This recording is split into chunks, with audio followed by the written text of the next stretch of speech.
আসসালামু আলাইকুম। Motion in two ডাইমেনশনের ৮ নম্বর টিউটোরিয়ালে আপনাকে ওয়েলকাম করছি। গুরুত্বপূর্ণ প্রবলেম যেটা সর্বশেষ ১৭ সালে আসছিল। Find the steam function Sai of x, Y এবং টি। আমরা জানি যে স্টিম ফাংশনটা এক্স, ওয়াই এবং টি এর ফাংশন। ফর দ্য ভেলোসিটি আমাদের এখানে ভেলোসিটি দেওয়া আছে small u equals to capital u t এবং v equals to small x. Solution আমাদের কাজ হচ্ছে স্টিম ফাংশনটা বের করা। আমাদের যা দেয়া আছে এখানে সেগুলো নিয়ে মূলত কাজ করতে হবে। হেয়ার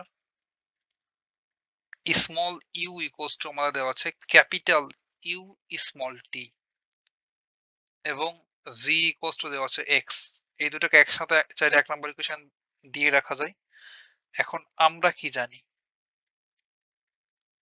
আমরা ওই স্টিম ফাংশন থেকে জানি যে ইউ ইকুয়ালস টু লিখা যায় minus del psi upon del Y. অনেকবারই করছি এসব। এটা ইমপ্লাই করছে আমরা এটা যদি বাম পাশে লিখি তাহলে minus del psi upon del Y আর এই ইউ সমান কি পেয়েছি ক্যাপিটাল ইউটি। একইভাবে এটার জন্য চাইলে করতে পারি যে ভি ইকুয়ালস টু আমরা কি লিখতে পারবো ভি ইকুয়ালস টু হচ্ছে del psi upon del x, তাই না? একদম তাই।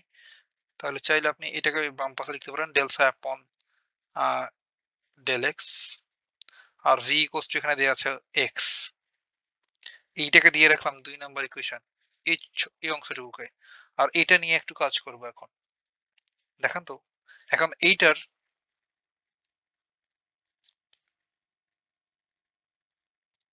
বোথ সাইডে যদি ইন্টিগ্রেশন করি, বাট ইন্টিগ্রেশন করার পূর্বে আর এই মাইনাসটাকে ডান পাশে দিয়ে দিই, হ্যাঁ? তো ব্যাপারটা ভালো দেখাই। Del psi upon del y equals to minus capital U T. এখন এটার বোথ সাইডে যদি আমরা ইন্টিগ্রেশন করি ওয়াই এর রেসপেক্টে, ওয়াই এর রেসপেক্টে যখন ইন্টিগ্রেশন করব তখন ডেল ডেল ওয়াই ক্যান্সেল। আমরা জানি ইন্টিগ্রেশন আর ডেরিভেটিভ আর অপোজিট। তাহলে এখানে সিম্পলিফাই পড়ে থাকবে। আর এটা যেহেতু ওয়াই এর রেসপেক্টে ডেরিভেটিভ করছি, তাই না?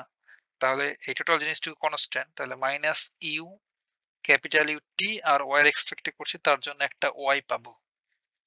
আর আমরা একটা ইন্টিগ্রেটিং কনস্ট্যান্ট নেব।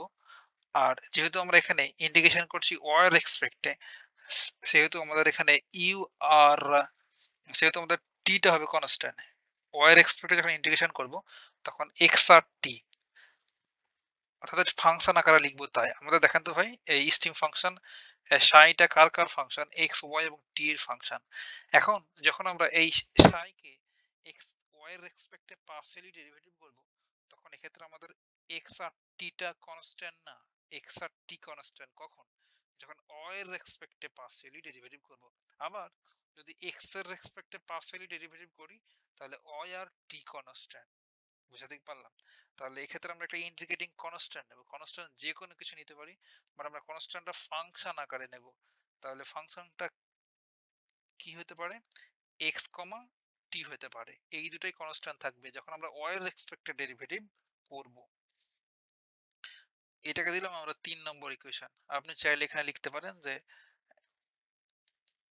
যেহেতু এখানে আমাদের আছে এফ অফ এক্স কমা টি নিলাম, এটা হচ্ছে আমাদের একটা integrating constant. Integrating CONST constant. এখন আমরা এইটাকে নিয়ে আর একটু কাজ করব। ৩ নম্বর ইকুয়েশন যে দিয়ে রাখলাম এইটারে এখন আমরা x এর রেসপেক্টে ডেরিভেটিভ করব। x এর রেসপেক্টে সাই কে ডেরিভেটিভ করলে হবে del psi upon del x. আর এই রাইট সাইডটাতে x এর রেসপেক্টে ডেরিভেটিভ করলে এই অংশটুকু কনস্ট্যান্ট, এইটা শুধু ডেরিভেটিভ হবে। কারণ এখানে x রয়েছে ফাংশনের ভেতরে। তাহলে ওইটা লিখতে পারবো এইভাবে যে ডেল এফ ফাংশনটাকে সিম্পলি এফ দ্বারা ডিনোট করলাম আপন ডেল এক্স। এবার বোথ সাইডে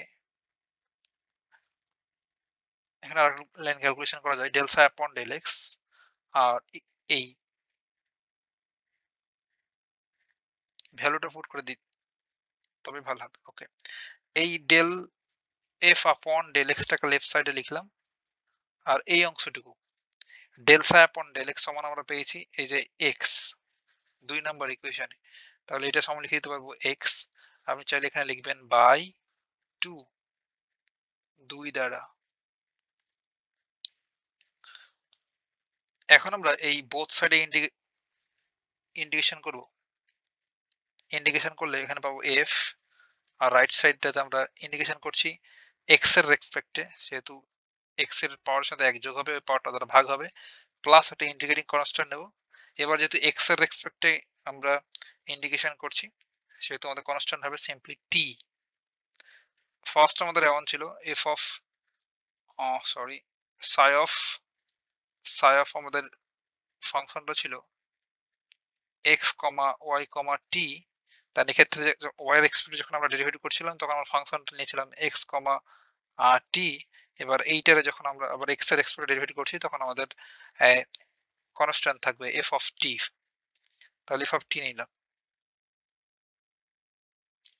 আর এই এফটাকে তো আমরা লিখতে পারবো চাইলে আমাদের এই লেফট সাইডের এফটা হচ্ছে x comma T equals to x square আপন 2 প্লাস এফ অফ টি। এখন আমাদের কাজ হচ্ছে যে এই এফ অফ এক্স কমা টি এই ভ্যালুটা 3 নম্বর ইকুয়েশনে বসায় দেওয়া, কারণ কনস্ট্যান্ট তো রাখা যাবে না। কনস্ট্যান্টের ভ্যালুটা যদি পুট করে দিতে পারি তবেই আমাদের এটা স্টিম ফাংশন হয়ে গেল সাই, এটাই হয়ে যাবে আমাদের স্টিম ফাংশন। তাহলে 3 নম্বর ইকুয়েশন হতে from 3 we get psi equals to minus capital U small s small y plus x square, just এই ভ্যালুটুকু বসাই দিচ্ছি, upon 2 plus f of t। এটাই হচ্ছে আমাদের the steam function, the steam function। এতটুকু ভাই, কথা হবে নেক্সট টিউটোরিয়ালে।